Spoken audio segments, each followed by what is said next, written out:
If you haven't done so yet, please subscribe to the channel. And if you're enjoying these stories, there's a link below to buy me a cup of coffee.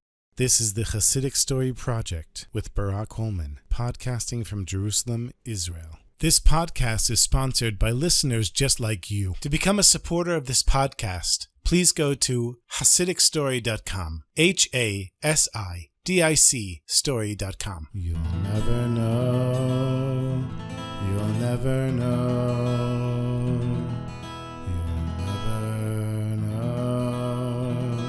You'll never know. Shalom Aleichem, my sweetest friends. Is it even possible to say that we're after Purim? Does Purim actually ever end? For me, it doesn't. I just go from one Purim to the next. And so, now that Purim is, in quotes, over, it's time to prepare for Purim for next year. And in order to do that, we're going to have to hear Chassidic stories for an entire year to prepare for Purim. Hip, hip, hooray! And so this week, I have two stories for you, my sweetest friends. But before we begin, I want to dedicate this episode, Be'ezat Hashem, to the continued success of our soldiers in battle, wherever they are, to the returning of all the hostages, whole, healthy, and complete, the refuah shlema of everybody who's been injured, and the comforting of those who lost loved ones, and God willing, the continued unity of the Jewish people here in the land of Israel and all around the world. It was the late 1960s here in the holy city of Jerusalem. And if you've ever been here, you can see how the city shuts down as it gets ready for the Holy Shabbos. These days we have a siren that goes off that announces that Shabbos has begun. Really, in Jerusalem, it's 40 minutes before Shabbos. But in those days, there were people that passed messages, the town crier or announcers. And as everybody was getting ready for Shabbos, trying to finish cooking, men running to the mikveh just before Shabbos was about to begin, all around town, the town criers were shouting out and announcing not the death of somebody, chas v'shalom, God forbid, which is usually what they do, but announcing that there's an important message from the Beit Din, the rabbinical court, the Eruv, which is a halachic requirement for carrying outside of one's personal domain, their home, their courtyard. The Eruv in Jerusalem is pasul, it's faulty, it's not kosher, and therefore no one is allowed to carry on Shabbos. Now, it wasn't long before Shabbos was about to begin. People had been going around and checking the Eruv to make sure that everything was fine. And when there was a defect found, there was no time before Shabbos to fix it and to check the rest of the Eruv to make sure that nothing else was damaged. So anybody who was planning on giving a kiddush that Shabbos quickly had to bring all the food to the shul. Grandparents called on their grandchildren to bring their reading glasses to shul and their talises. Everyone made sure to check their pockets to make sure they didn't have any muktzeh, anything that was forbidden to use on Shabbos. Whether it was a handkerchief or a box of tabak or even a bobby pin, it all had to be left at home. You weren't allowed to carry it. And the parents were trying to explain to their younger children that they wouldn't be able to pick them up if they walked out in the street. The children really didn't understand what the big fuss was. And at the time, there was a rabbi from New York visiting a friend here in the holy city. And when he heard that there was no Eruv, it wasn't such a big deal for him because back in New York where he lived, there also wasn't an Eruv. And he didn't carry anything anyhow on Shabbos.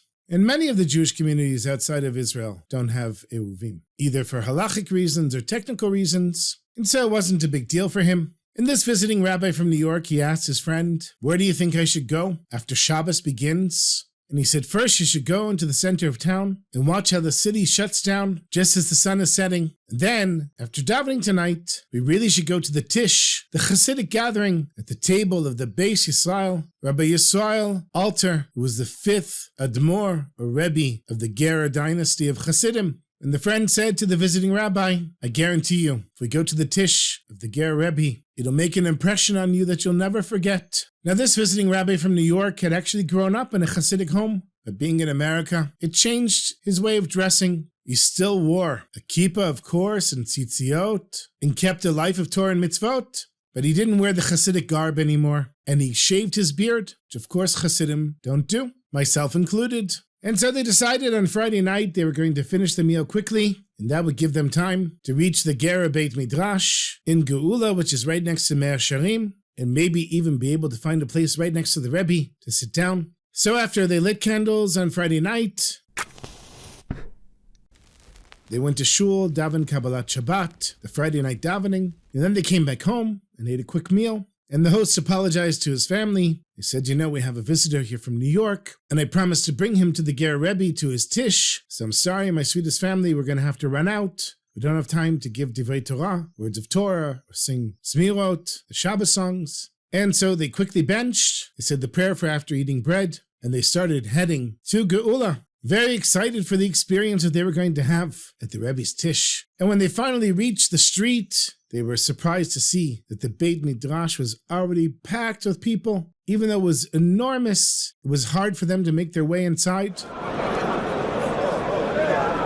But they slowly pushed through the crowd, trying to get as close as possible to the Rebbe. And their fantasy of having a place to sit, they realized was not realistic. Even standing wasn't so easy because every now and then, more and more people would try to come in, and the crowd would shift from one side of the hall to the other. And they saw there were young boys and young men excitedly waiting for the Rebbe to come in, but they were willing to suffer a little bit of discomfort because they wanted to have the special experience of being at the tish of the Rebbe. And the moment the Rebbe entered the room, everyone became silent, and it was the Ger Rebbe's custom to scan the room to see who was there. And we look people in the eye, giving them a penetrating look.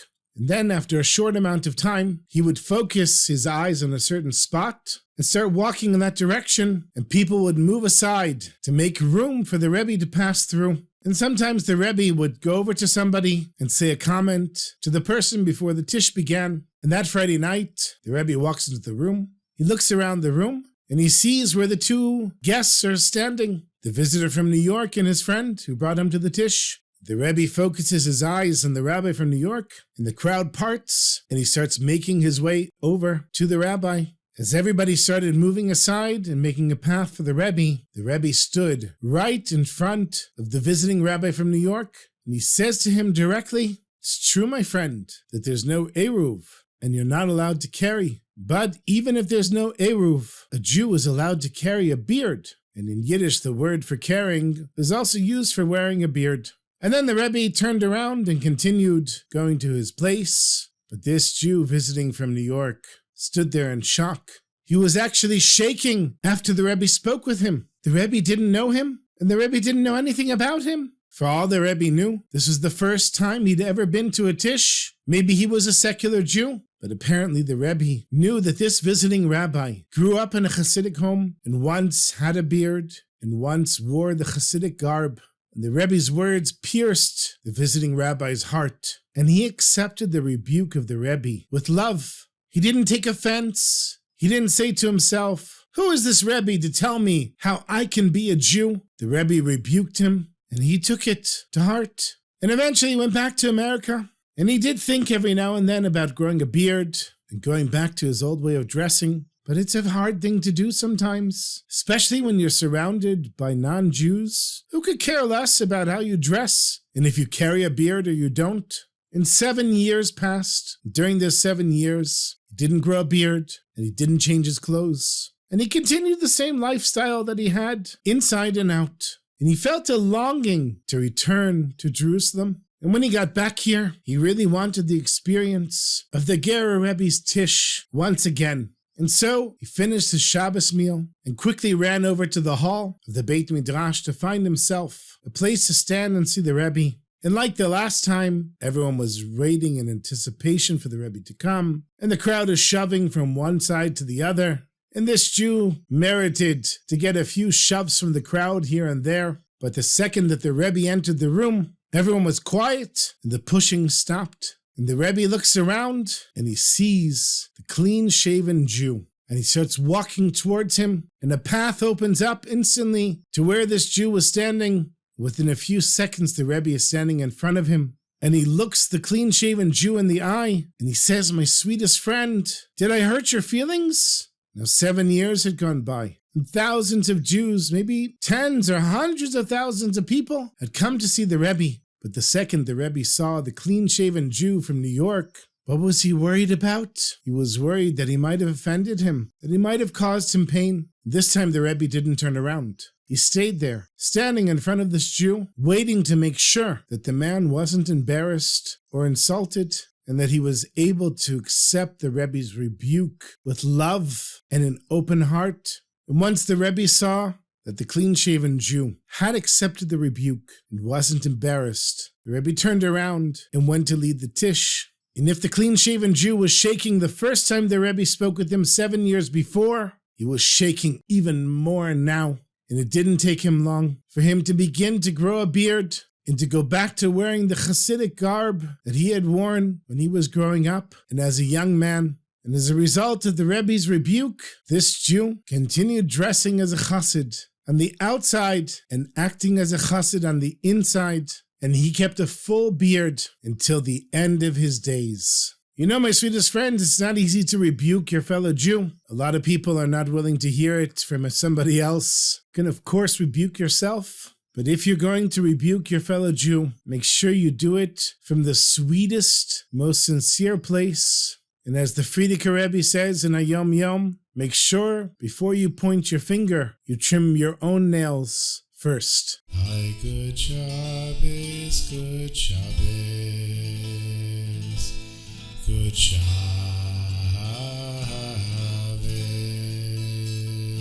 Halalai, lai, lai, lai, ama, ama, lili, lai, lai, lai, lai, halalai, lai, lai, lili, lai, lai, lai, lai, lai, lai, lai, lai, lili, lai, lai, lai, oh.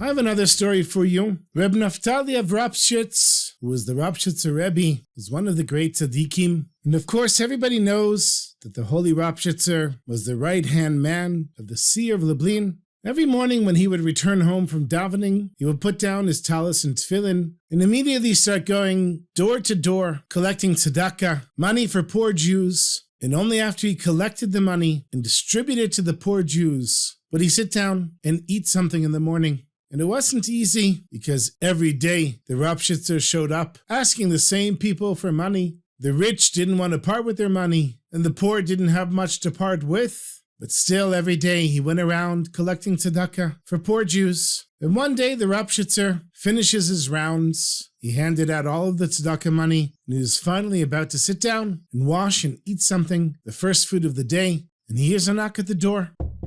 He goes and opens the door and he sees it's a poor man. And the Ropshitzer says to him, "I'm really sorry, my friend. I already did my rounds. I collected from everyone in town, and I've already distributed all the money. I promise you come tomorrow morning. As soon as I collect tzedakah, I'll give to you." And the man just stood there, staring silently at the Rebbe. The Rebbe explains to him, "Listen, I have a lot of Torah commitments today. I have a very full schedule. I don't have time to go around and collect tzedakah for you. And I've handed out all the money." So the poor man just stood there, staring at the Rebbe. And the Rebbe realized, okay, I have to go and collect money for this Jew. So the Rebbe gets up before even eating, and he knocks on the first door.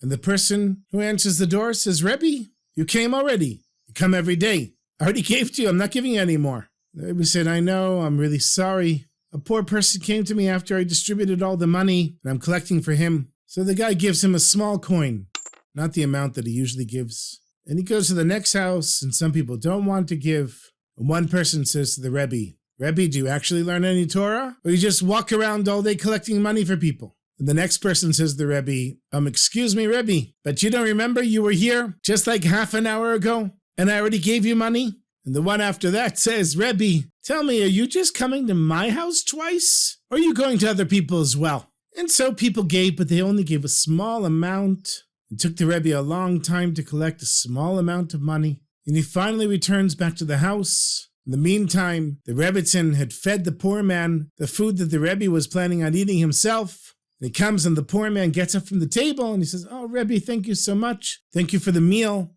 And the Rebbe hands him the few coins that he collected. The poor man is very happy. The Rebbe sits down and eats the leftovers that the poor man had left for him. And just as he's starting the meal, there's another knock on the door. And the Rebbe thinks to himself, what's going on here? So he gets up and he opens the door. And the man standing there says, "I know, Rebbe, I'm really sorry. It's really late. And I know you're busy. And I don't want to bother you. I'll come back tomorrow." And the Rebbe says, "What do you need?" He said, "Well, Rebbe, really, I need to just release a burden from my chest. Do you have a few minutes just to listen to me, Rebbe? I won't take long, I promise." And so Reb Naftali, he says, "Okay, come on in." Tell me what you need to say. And the poor man says, my wife, she's not healthy. The doctors say, God forbid, her life might be in danger. And my daughter, she's getting older. And I still don't have any money for her wedding. And on top of that, rebbi, my whole house collapsed yesterday. The support beams broke. And now I just have a pile of wood.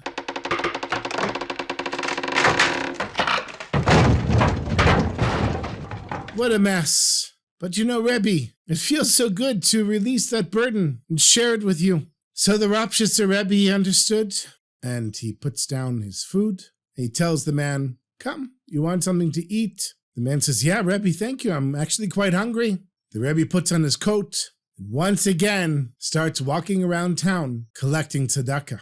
But this time, it was completely different than the last time. When he goes to the first house, and remember, this was the third time that day, instead of getting angry at the Ritzer, the man says, Shalom Aleichem, rebbi. Where have you been? Did you come to collect some more tzedakah? You know, I'm so sorry I wasn't nice to you last time. I mean, if you're coming 3 times in a day, rebbi, you have to mamash be like the greatest tzaddik there ever was. I want to thank you for coming to me and asking me for tzedakah again and giving me the opportunity to give you even more. Rebbi, instead of giving you the half ruble that I gave you last time, here's 10 rubles, rebbi. And so it was, house after house. Every time Reb Naftali showed up at somebody's house, instead of getting angry at him, they were happy to see him. And the Ritzer didn't understand what was going on in the beginning, but by the time he got back with all of this money, he says to the poor Jew that was finishing eating up all of his food, here you go, my friend. I collected a lot of money for you. And it's yours. I'm not going to take it back. But I want you to tell me the truth. When you came here to share your burdens with me and tell me about your wife and your daughter and your house, you weren't telling me the truth, were you? I don't think your wife is sick. And I don't think your daughter is getting older and you need money for the wedding. And I don't think your house collapsed either. Am I right? And the poor man was embarrassed. And he said, well, rebbi, well, I wasn't exactly lying. Maybe I was exaggerating a little bit, but for sure I wasn't lying. My wife is pregnant. And it says in our holy books that when a woman gives birth, her life is in danger. And you can even break Shabbos for her. The rebbi says, and what about your daughter's wedding? He said, well, she's only 5 years old.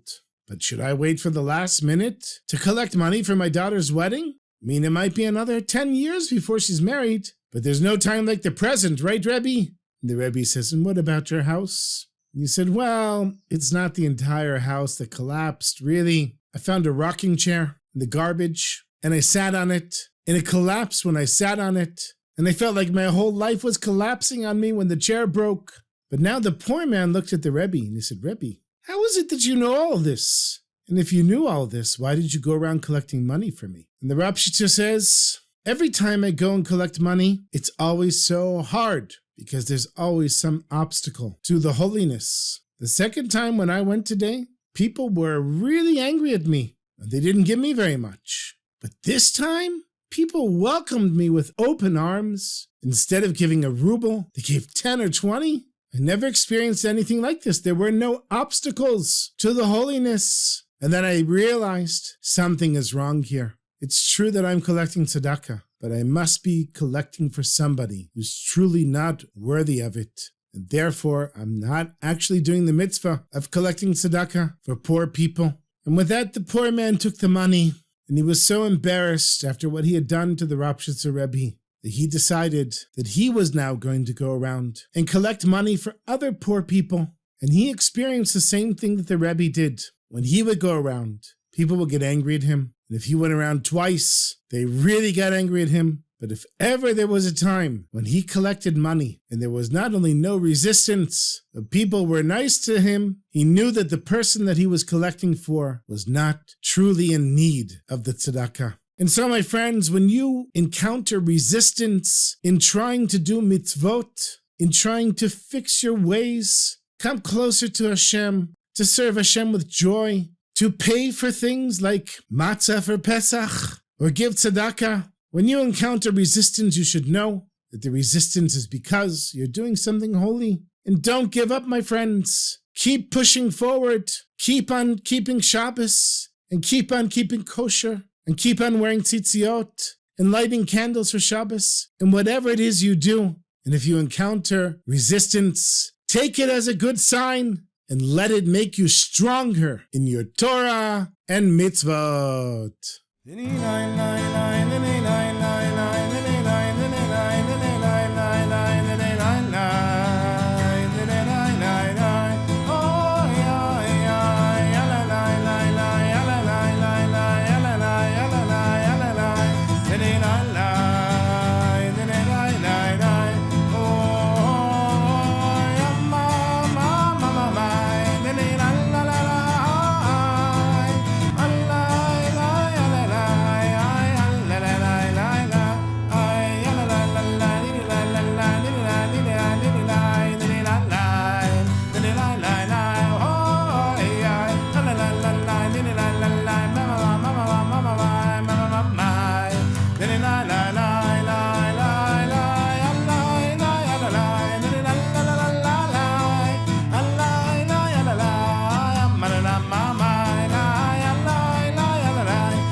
Thank you so much for listening, my sweetest friends. I want to thank all of the kind people that sent in contributions and all of the people that have monthly and yearly contributions. It's greatly appreciated.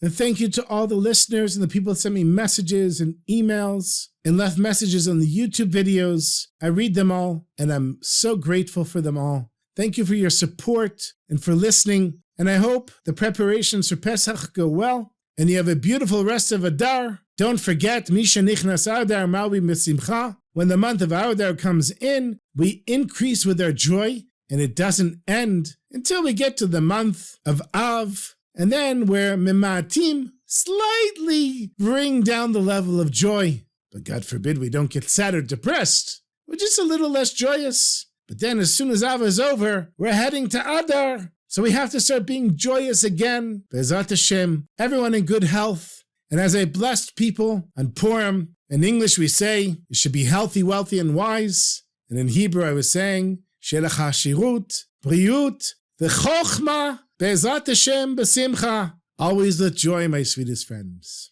Sei gesund.